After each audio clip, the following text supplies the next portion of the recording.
રામ ને સીતારામ ડાયરા ને આજ જવાનું હતું આપણી ફેવરિટ જગ્યાએ એટલે કે વાડીએ। જે વાડી આપણે એકલા જતા હતા કેમ કે પપ્પા આવે છે પાછળથી ગાડી લઈને એટલે આપણે ગાડી લઈને જવાનું હતું। હવે પપ્પા આવે ને તો આખું ખેતર હરગાવી નાખું।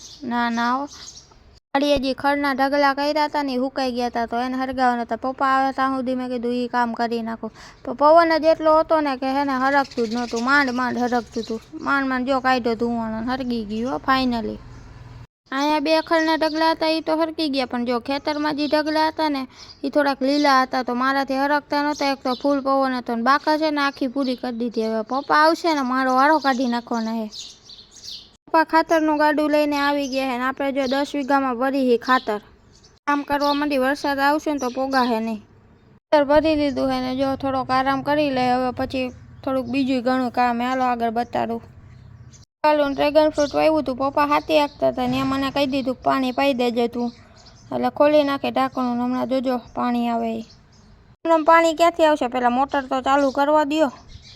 જો આવી ગયું છે પાણી ને જોઈ લો ડ્રેગન ફ્રૂટ ખાલી આપણા। અને આમ સાઈડ બકાલું વાવ્યું હતું બધું પાવાનું હતું। ફૂટે એ અલગ વાત છે, આપણે થોડાક કાચા હી ખેતીમાં જ નવા ફાઇનલી ભાઈ બધું કામ થઈ ગયું ને હવે જવા દે ઘર સાઈડ। હવે થકાઈ ગયો, તડકો થઈ ગયો।